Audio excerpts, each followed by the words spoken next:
92.5 WBEE, B Morning Coffee Club. Call us at 222-WBEE or text 94092.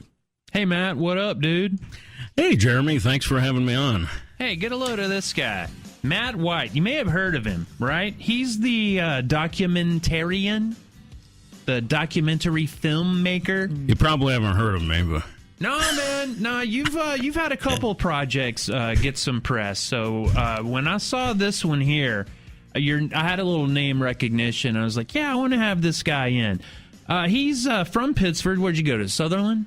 So I'm not from this area. I'm actually from Watertown, and then I lived in Syracuse, and my wife and I have lived here for about 7 years. Okay. Well, once you get successful, we get to claim you. Right. So, You're from here now. I'm more than happy. I appreciate you having me on. So Watertown. So you're familiar with Fat Nancy's? Oh yeah, the tackle. Yes. Yeah, that's right. Yeah, you were just talking about fishing. Yes. That's in Pulaski. I knew it was. I thought it was like a restaurant. Far like, what from a there. terrible thing to name a restaurant. Well, here's the deal.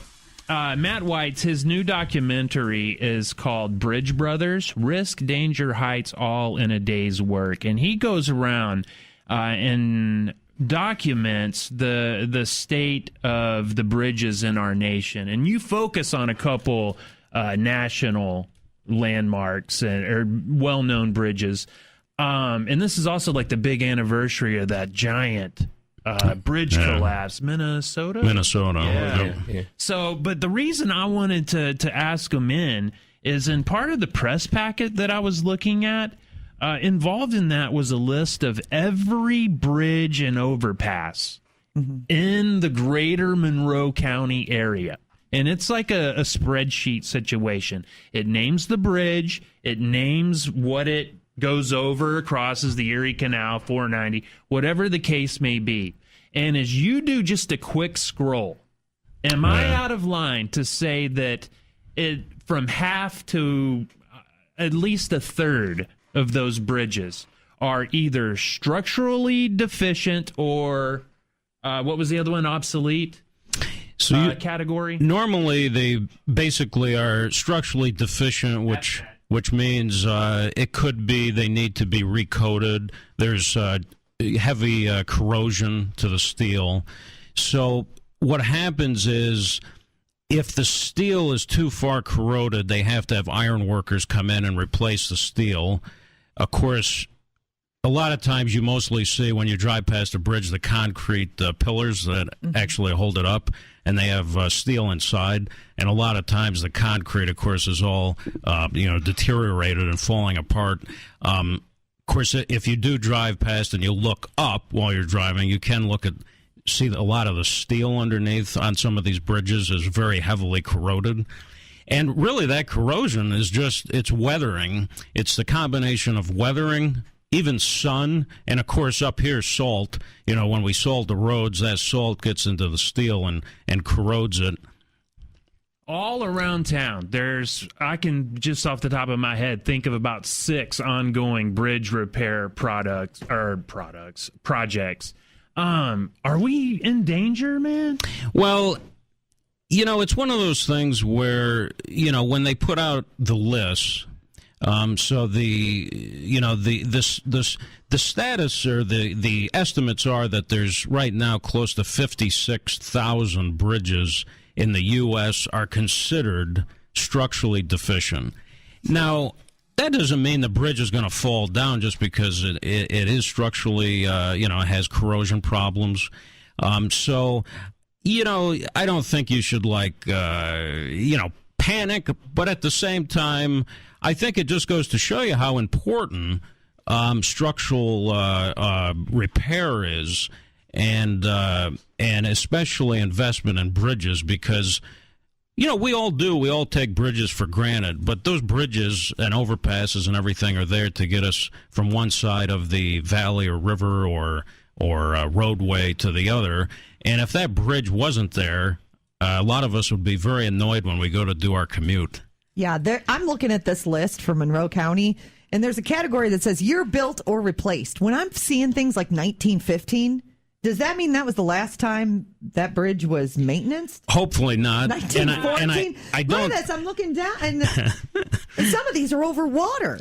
Yeah, I don't. That hope. I mean, the chances are that has been recoded over the years, and there's no category for that. Yeah, I know.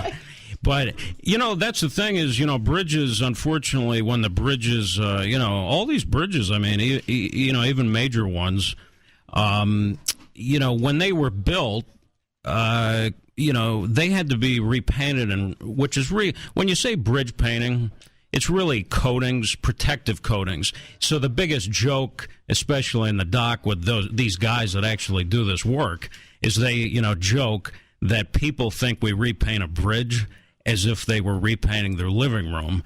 And, of course, it really has nothing to do with the cosmetic elements. It's all about the protective coatings on the steel. It's like Z-Bart. Yeah. Undercoating. Yeah.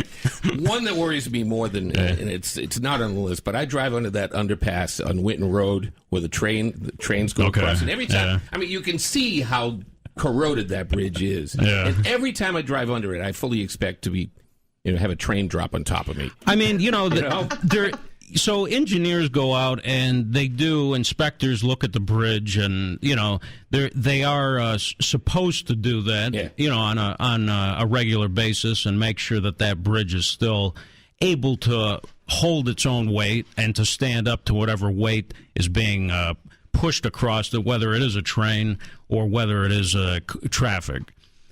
The DVD is called Risk, Danger, and Heights, all in a day's work. The Bridge Brothers, and one of those brothers is Matt White from Pittsford. I'm looking forward to seeing this because, what got you into bridges? Well, I've always been fascinated with bridges ever since I was a kid. They're these gigantic structures, architectural structures that, span these sometimes great distances, great valleys over great rivers. And, just looking at them is visually interesting. And, of course, with video or photography, they're visually interesting. Dude, have you looked at the new one down at Letchworth? That's all I can think of. The railroad bridge? Yeah. I mean, that thing was from the 1800s. Well, I mean, in typical coffee club fashion, when one of our own gets successful, we try to latch on to them. So, Matt, we wish you nothing but the best with Bridge Brothers, the DVD. If people want to get a hold of it, Amazon, iTunes, best way to go? Yeah, so you can stream it on Amazon and iTunes, and then, of course, you can find everything at the website, which is bridgebrothers.tv. I will put a link to that on our B Facebook page. One question before we go. Much, the Freddie Sue Bridge, how long will that be good for? Hopefully quite a while. Okay, good. Give us a year. We need a year. Small world. Matt White, our guest in studio, knows my girlfriend. She just texts me, "Oh my God, I know Matt. Tell him I said hey." No. She doesn't really sound like that. She doesn't talk like that at all. No, Matt's lives in Pittsford. He's a documentarian, and he joined us in studio to talk about his DVD that he has here. It's a documentary called Bridge Brothers. If somebody's just joining us, they missed the last segment. Put it in a nutshell for me. So Bridge Brothers is a 1 hour, 40-minute documentary that goes into the world of painting large bridges. And what they do is these men and women, part of these crews, restore and repair the large bridges from deteriorating and collapsing. And these crews are, they are characters, and they're entertaining guys. And that really comes across in the film. Any nudity or adult situations? No nudity, but it is a genuine doc, so there is some, there might be language that people, don't like or something. But those are the real guys, the way they talk, so I didn't want to censor them. I hear you. Yeah, and I see one girl in here. Yeah, there were 3 women that were part of the crew. And, it still is a male-dominated industry is the realism of it. The union is trying to, the International Union of Painters Allied Trades, which there actually is local branches of those, they are trying, to get more women involved in the industry. Wow. No, I'm not offering. That's too. You don't high want to for go me. up and too high for me. dangle off the bridge. No, I'll just watch the movie. TJ, you cut yourself some slack. All right, you would be a great bridge worker. Everybody does say that they were nervous at first, the crew members. I mean, so they all said they were kind of like everybody else. They were nervous at first, and then they got used to it. Matt is a documentarian. I'm sorry, Matt produces docs. Yes. I'm picking up on some lingo here. He's from Pittsburgh. The DVD is called Bridge Brothers. It's available for you on Amazon and iTunes. And we put the link on our Facebook page if you want to find out more. Thank you so much. There you go, bud. Yep.